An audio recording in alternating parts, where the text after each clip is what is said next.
our first speaker for today, we now invite from the Enterprise and Career Development Office, which is under the Ministry of Labor and Social Security, Mr. Daemion McLean. Help make him welcome.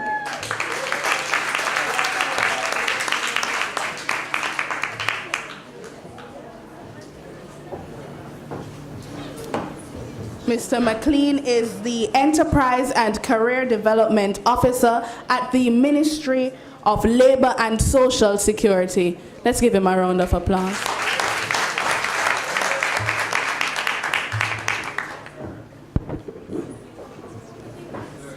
Morning, everybody. Morning. And I guess y'all are hearing me clearly, right? Yes. All right, this morning I'm here to hold a little reason with you, you know? We're not going to make it too formal and straight-jacketed. We're all a reasoning. I could have a whole talk on career development and the importance of doing that and those nice things, but no, today I'm going to talk about myself and my journey. The theme of this symposium is what? And some people put big and some people put little. And I say that to say that not everybody's shoes will fit everybody. Your shoes have to fit you and my shoes have to fit me. And some people's shoes don't clean, some people's shoes clean, some people's shoes cheesy, and some people's shoes having powder and smell nice. Whichever shoe you wear, it is important that you do the things that are right to make sure that it is the best shoes. Not that it's going to be the best cheesy shoes now, because you have to keep it clean, but make it the best shoes, right? So, I'm totally blind. I walk with a cane. For those of you who have never seen a cane, this is what a cane looks like. And it's not the cane when you eat. Or it's more than have it to walk with. Too much people would have eat it off. Or maybe me would have eat it when I'm hungry. But we use it to feel our way around or see our way around, depending how you look at it. So my journey started at birth. I was born blind. I was born with glaucoma. So for those of you who are here who don't born blind, clap yourselves. And for those who are born blind, clap yourself too. Because you see, those who are born blind or those who become blind, they are, or we are ambassadors. We walk, the very walk that we walk tells our story. And it's the same for you. The very walk that you walk tells your story. So probably it's not blindness. Probably how you look upbeat today, it lifts one of your other student friends, you know. It just depends. So the journey for me started, as I said, I was born blind, attended primary school and prep school too. And children are one of the wickedest set of people you're going to ever come across. Y'all know, right? When people go for tease you, you know, dangerous something, you know. So at 5, 6, 7 years old, going through the paces, we get the old blind eye story. Everybody, every child, the farmer ring around your blind eye, big glasses, this, that, whatever. Primary school children tend to be very cruel to each other. But we endure it. Yeah, we had to cry a few times and probably I'll get in a 1 and 2 little scrapes too, because, you know, it's difficult for a child to take all of that teasing. And then we moved on to the Salvation Army School for the Blind. By the way, big up the Salvation Army School for the Blind. Them build people. So having been at the school for the blind, one of the most important things that took place at that point is that I then had a support system in place. The school for the blind served as that support. Nobody can call nobody blind because everybody did they blind. So I didn't have that to encounter with. I now made friends who were willing to share their experiences. The only thing I did miss was my mother. So I used to ball enough and want go home and them type of something. Because it's a boarding institution. So them teach you from spreading your bed to wash your socks, to eat with knife and fork and them little nice things there. So you learn these things as you go through the paces. So when you become teenage, becoming adult, you develop what we call independence. When Beyonce sing about independent ladies, Beyonce don't know about independence yet. She must know when blind people are learning to cook. And we can cook our own food. And we can feed our family. And we can go work. That's independence. That is, well, them say no man is an island, no man stand alone. But I can tell you that once a person who is blind is properly trained, it not depend upon no people who can see depend upon people more than a blind person. I can tell you that. So we go to school for the blind and we did kind of bright. So we end up find ourselves at the great high school, Calabar High. Yeah,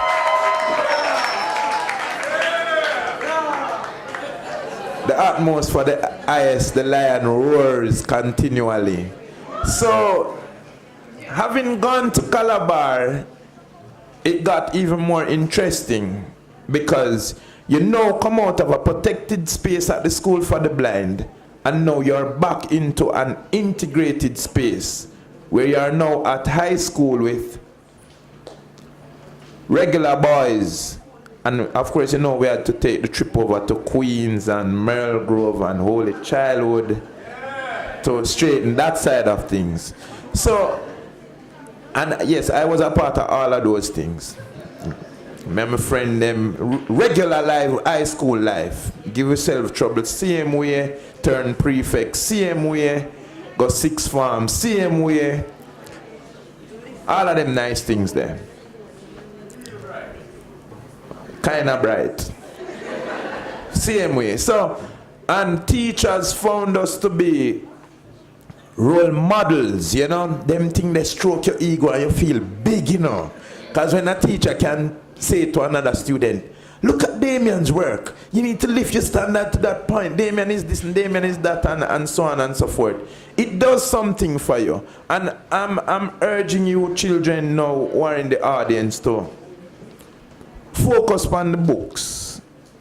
Because if you want to turn a plumber, you have to read a book.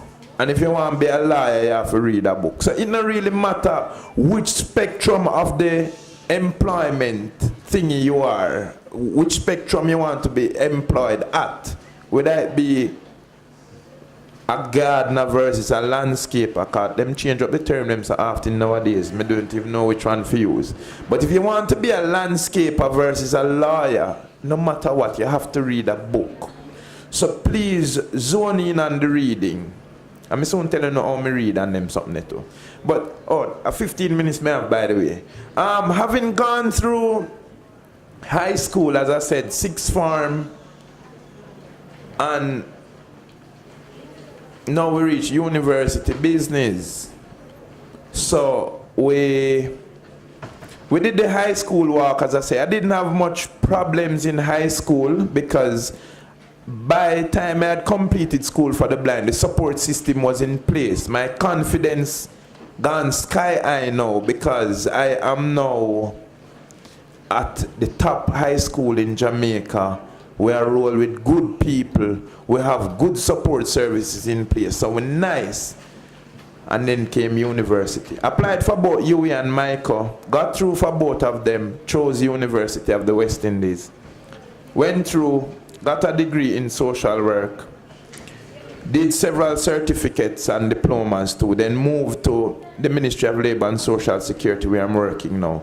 A little bit on the UE life. I believe that the high school years and the school for the blind years would have made me prepared, well prepared for UE. Because having gone there, by then I could have, when you go UE, you know, you're adult, you know, you're on your own, you know, you manage your own time. So if you want, don't study and waste it at your business, your parents' business or student loan business, depending who pay for it. So we learned from early that we cannot waste time, so we have to manage our time very, very carefully. Additionally, we had to do things on our own. We have to know where the laundromat, they bring our own clothes over there, wash them, bring them back, head to the kitchen, get something to eat. Kitchen thing I made up to this day is not necessarily good friends, but I'm standing in front of you and I've never been poisoned, so we survive. So some of the things you do, it doesn't necessarily that you have to do them at your best, you know. Some of them you do to get by and to get through. So we did the university thing, we went on, and I worked part-time on campus. That was another experience, because now, in the beginning, I feel nervous because you work with university people now, yeah, say, but you have to start think different, you have to start acting different, that type of stuff.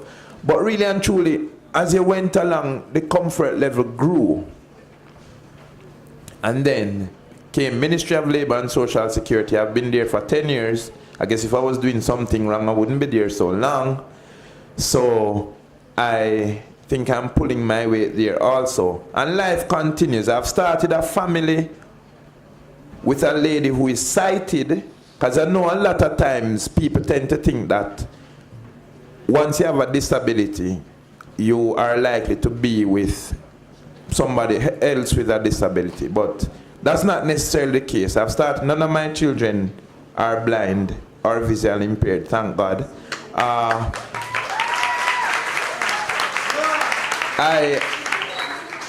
I've been told that I can be very sharp. I don't know what it means, but I've been told that.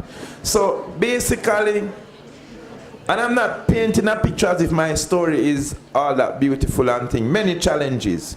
But to beat my challenges, I have several things that I use, and I want to share some of them with you. One is that you have to be determined no matter what. Jamaica, let me tell you something. Jamaica is one of the places with one of the worst customer service, and it gets worse when you're blind or visually impaired. So sometimes the crap that you have to put up with in some of these places when you go there, or sometimes when you're on the road, trust me, I had to survive those. And I'm still surviving them. Because even this very day, sometimes you walk on the road and people will say, how are you out the road you now? You know, see you're blind, you know, somebody fear carry you around, you fear your yard. And the same people, them when I say that to you, some of them had to go out them and miggle. And true, we know, say them had to go out them and miggle. We don't even ask them what them had up on the road, because we know. So I'm telling you all of these things to let you know that be determined, focus on the prize, focus on what you want out of life. You have to be determined. The next thing that works for me, this is the hardest one doing, I'll be honest with you, but when me really want something, I do it. You have to be disciplined. And that is the hardest one to do, to be disciplined. A whole heap of little things tempt you, throw you off track, you lose focus. And I can imagine the teenagers here, it must be even more difficult for you. But you have to be disciplined. The next thing is that you have to believe. God, whomever you call upon him to be, if you're a Muslim, if you're a Christian, as far as I'm concerned, as long as you're not of an evil persuasion, you're doing the right thing. So it don't matter how you interpret God, but make sure that you believe in a stronger being. You couldn't just there, so something more powerful than you cause you for there. Also, you need to believe in yourself. Because if you don't believe in yourself, nobody will believe in you. And let me tell you something. Once you enter a room and people look at you, they form their own impressions. And if you don't do something to disturb those impressions, they will hold you like that forever. So more while we go at the bank and walk in a room, walking at the bank and no, I'm not tell you the bank story. I went to this hotel, I had a conference there. And I went in and, no, I'm not going to tell you that story. I'll tell you the court story. I went to courts to pay a bill. So I walk in and the security stopped me and said to me, say, boy,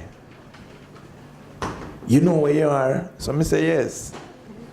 So he said, but we can't have you in here now, because them not allow begging in here. So I said to him, say, I know me I talk to. Because as you hear how I speak, you should know that I wouldn't take that lightly. So I said to him, I know me I talk to. Him said, and besides, you could all come in and come mash up the furniture them.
Believe in yourself and know what you're doing. The last thing I want to share with you, because I'm sure I am over the time. I may have fun in I don't know. But the last thing I want to share with you is that really and truly, you have to be hungry.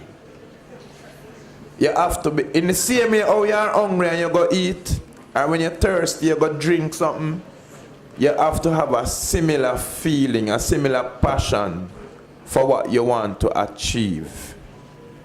There are days when it's gonna be low and you don't feel like it and you just drag yourself around, but snap out of it as quickly as you can.